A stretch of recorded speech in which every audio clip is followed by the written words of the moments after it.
Bonjour à tous et bienvenue sur la chaîne.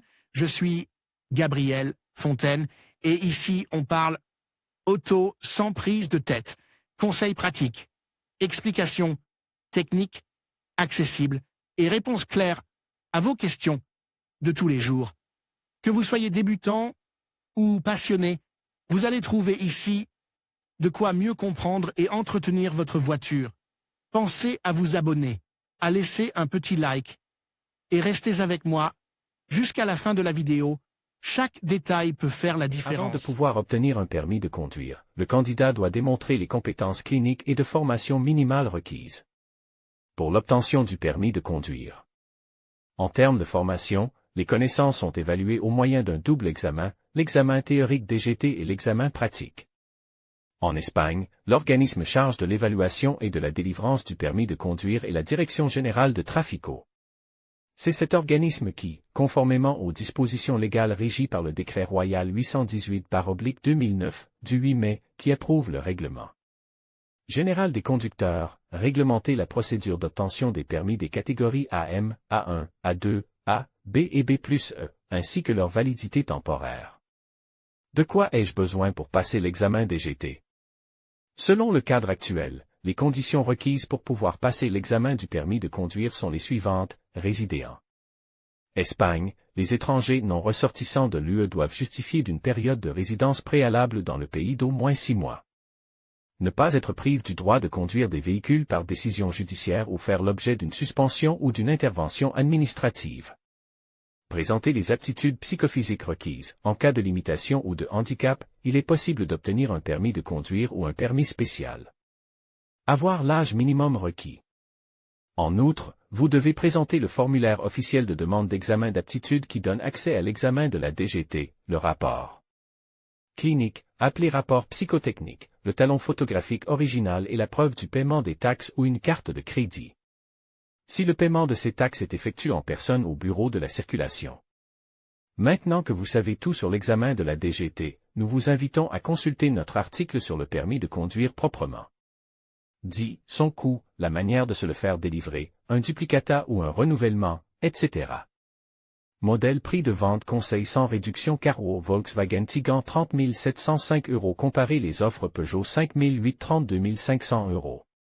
Comparez les offres BMW X5 71 900 €. Comparez les offres Kia Sorento 48 700 €. Comparez les offres Mazda CX5 29 750 €. Comparez les offres Renault Kadjar 25 150 €. Comparez les offres. Puis-je passer mon examen théorique avant l'âge minimum requis? Oui, la réglementation prévoit un délai maximum de 3 mois avant que vous n'atteigniez l'âge minimum requis pour l'obtention de la catégorie de permis de conduire ou du permis en question, afin de pouvoir passer votre premier examen théorique.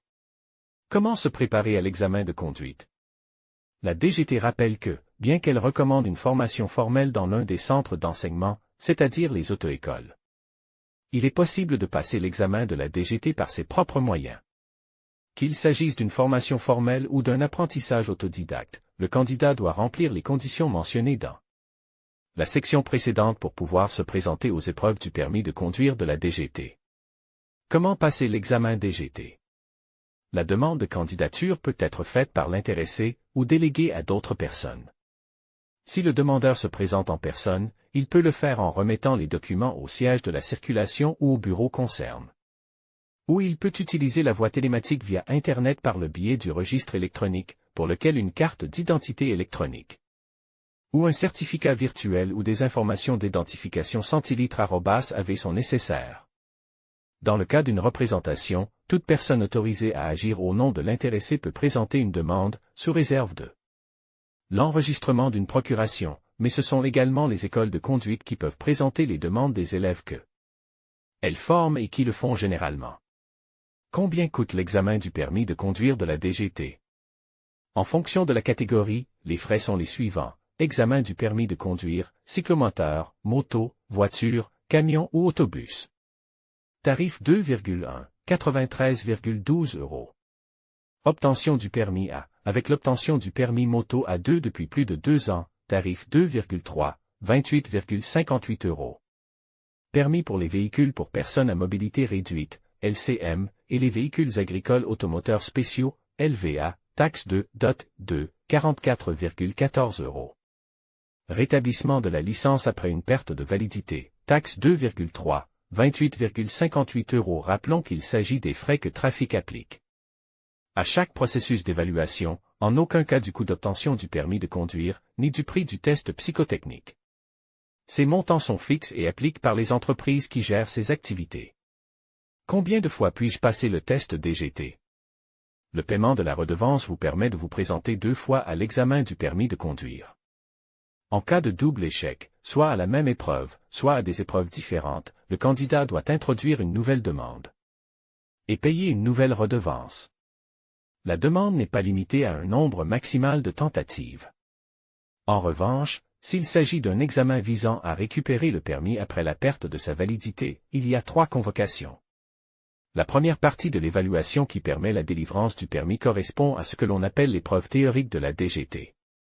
Cet examen se déroule en personne à la Jefatura, dure 30 minutes et vous devez répondre à 30 questions.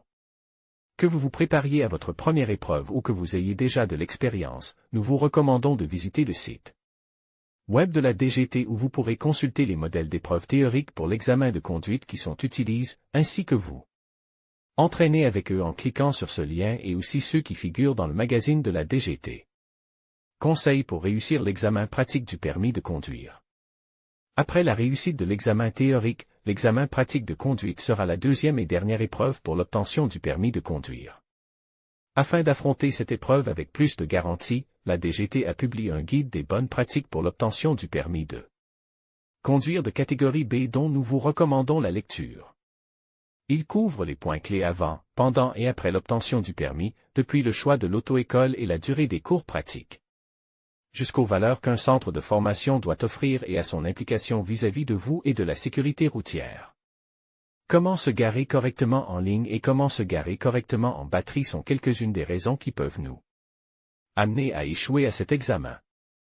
Vous pouvez vous désabonner de ces courriels à tout moment. En vous inscrivant, vous acceptez les conditions générales ainsi que notre politique de confidentialité. En conclusion, réussir l'examen DGT est à la portée de tous avec une bonne préparation et une compréhension claire des exigences. N'oubliez pas de vous familiariser avec le code de la route, de pratiquer régulièrement et de rester calme le jour de l'examen. En suivant ces conseils, vous augmenterez vos chances de succès et pourrez bientôt prendre la route en toute confiance. Bonne chance à tous les futurs conducteurs.